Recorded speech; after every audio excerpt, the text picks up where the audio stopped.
लोकसभा निवडणुकीच्या 5व्या टप्प्यासाठी आज मतदान होत आहे आणि देशातील एकूण 6 राज्य आणि 2 केंद्रशासित प्रदेशात 49 जागांसाठी मतदान पार पडणार आहे। महाराष्ट्रातला हा मतदानाचा शेवटचा टप्पा असेल।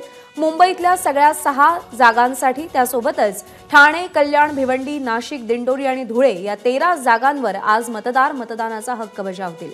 डॉक्टर श्रीकांत शिंदे, नरेश म्हस्के, मिहिर कोटेचा, अरविंद सावंत, अनिल देसाई, उज्ज्वल निकम, अमोल कीर्तिकर, पीयूष गोयल अशा अनेक दिग्गजांचं भवितव्य आज ईव्हीएम मध्ये कैद होणार आहे।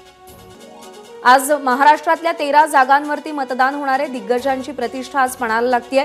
सगळ्यांचं लक्ष आहे मुंबईमधल्या महामुकाबल्याकडे, कारण मुंबईतल्या 6ही लोकसभा मतदारसंघांसाठी आज मतदान केलं जाणार आहे। नाशिकमध्ये मतदान होणार आहे। ठाणे, कल्याण, भिवंडी, दिंडोरी, नाशिक, धुळे, भिवंडी या सगळ्या ठिकाणी आज मतदार मतदानाचा आपला हक्क बजावणार आहेत। दिग्गजांचं भवितव्य मतपेटीमध्ये कैद होणार आहे।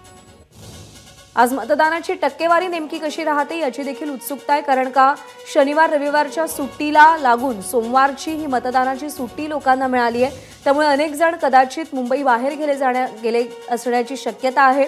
त्यामुळे मतदार या मतदानाला नेमका कसा प्रतिसाद देतात याची उत्सुकता आहेच। तर दुसरीकडे उमेदवार आपल्या विजयासाठी आता प्रार्थना करताना दिसतोय। गेल्या काही दिवसांपासून प्रचाराच्या रणधुमाळीत, प्रचाराच्या धुरळ्यामध्ये हे सगळे उमेदवार रंगलेले होते। 4 जूनला गुलालामध्ये नेमकं कोण रंगणार याची उत्सुकता आहे आणि त्याआधी आजच्या महत्त्वाच्या टप्प्यावर हे सगळे उमेदवार आपल्या इष्टदेवतेचं प्रार्थना करताना आपल्याला दिसून येत आहे। प्रत्येकाच्याच मनामध्ये आपल्या विजयाचा विश्वास आपल्याला दिसून येतोय। मुंबईमधले 6 लोकसभा मतदारसंघ, त्यासोबतच ठाणे, कल्याण, नाशिक, धुळे, दिंडोरी, भिवंडी इकडे मतदान होणार आहे। एबीपी माझा, उघडा डोळे बघा नीट।